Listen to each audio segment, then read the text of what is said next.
This is, give a little close up, about 3 feet of mud.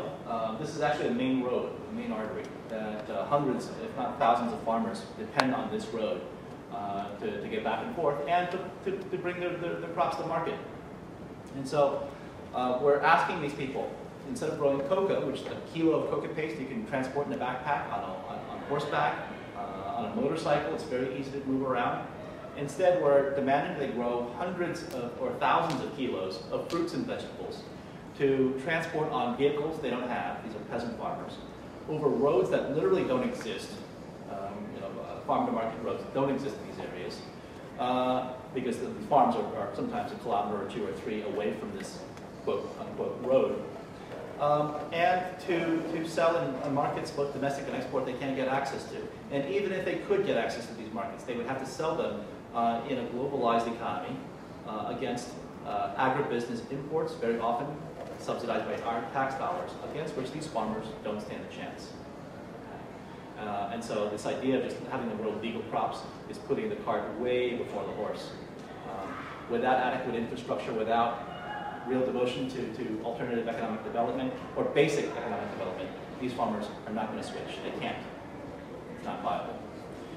And building more roads, it's important to do in some of these regions, but it's also extremely delicate because once you build a road infrastructure, then more colonizers will arrive, they will displace more indigenous peoples, and they will deforest the Amazon, which is where this region is.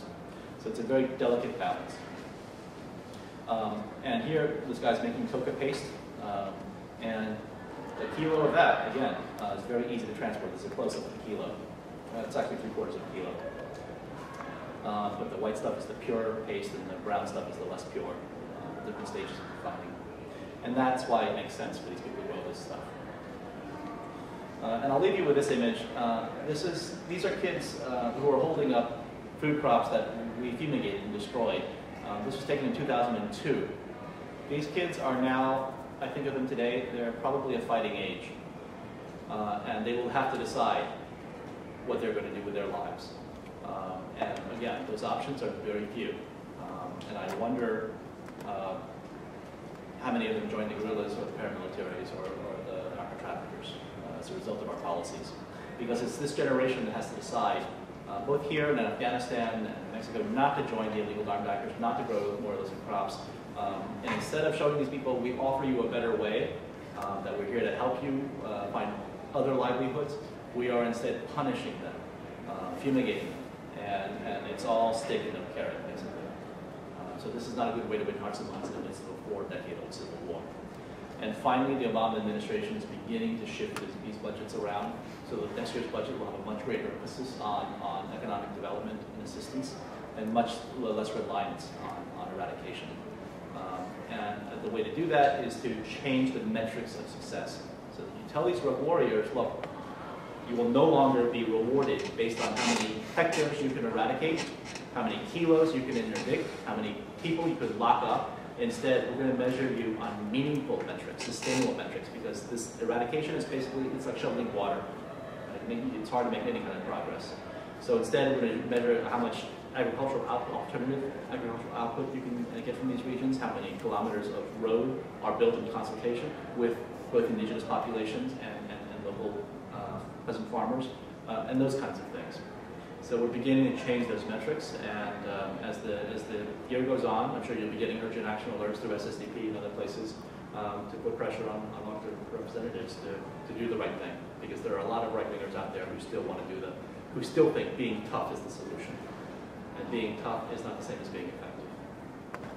So with that, I've gone on too long, and I'll be happy to try to entertain some questions. Thank you.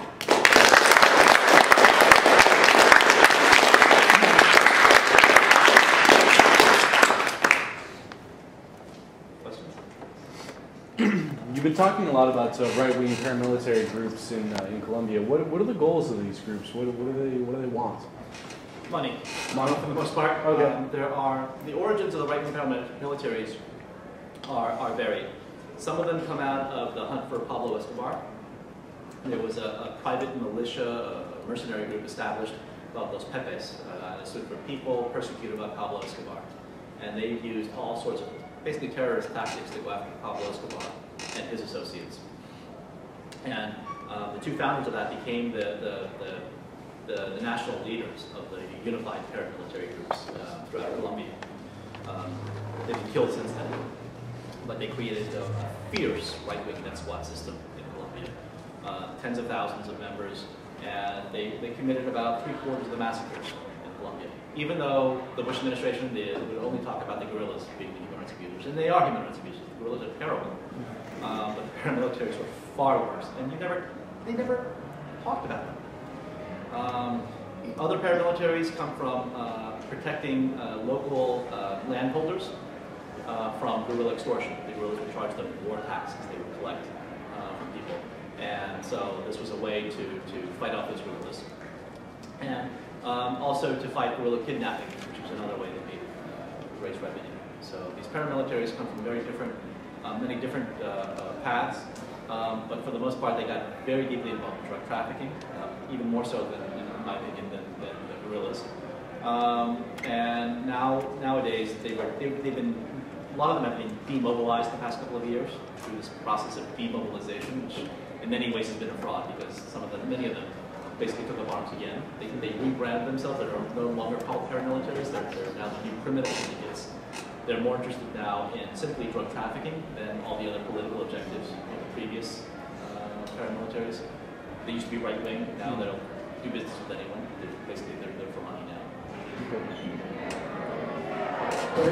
What do you think the solution to this is? Do you think that Colombia would have legalized or decriminalized this if it weren't for U.S. pressure, and do you think that that's the right thing to do?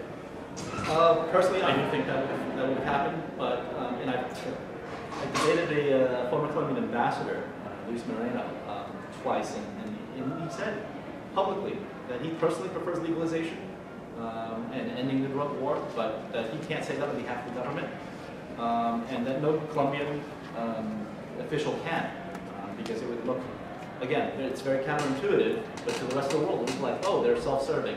They just want to popularize their major commodity. Well, they actually take the profits out of the economy. They wouldn't be profit off of it after that. So the Colombians are probably not the first ones to argue for that solution, even though privately most people I've talked to say this is a stupid war. President Gaviria, former president, joined two other former Latin American presidents, President Zedillo of Mexico and Cardoso of Brazil, earlier this year. They had a Latin American commission to look at drug policy, and they came out and said, look, the drug war has to end, and that take basic steps like cannabis is a no-brainer, it should be legalized. And so they've come out swinging, but it's always former elected officials who say these things. I have a chapter on how to neutralize the third rail of politics. We're welcome to it. It's a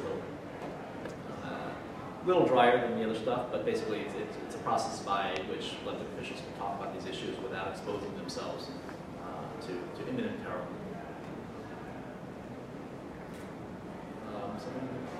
Yes? If we legalize cocaine in America, how much would this change? It's a big if. Currently, no government can legalize these drugs because of the UN treaties and stuff, but ironically, both the drugs are, and the US drug and UN drugs are supporters of de facto legalization, whether they admit it or not. Our drug czar, Kurlikowski, says legalization is not in my vocabulary, it's not in the president's vocabulary. But in fact, in Afghanistan, they're basically turning a blind eye toward farmers who are blatantly growing illegal crops, right? So they can live with this. They can make the lowest level of law enforcement priority. What would happen to Colombia if this happened in the United States? We don't know exactly. We do know that there is a regulated cocaine market in Peru, because that's where the legal cocaine comes from for medicine and for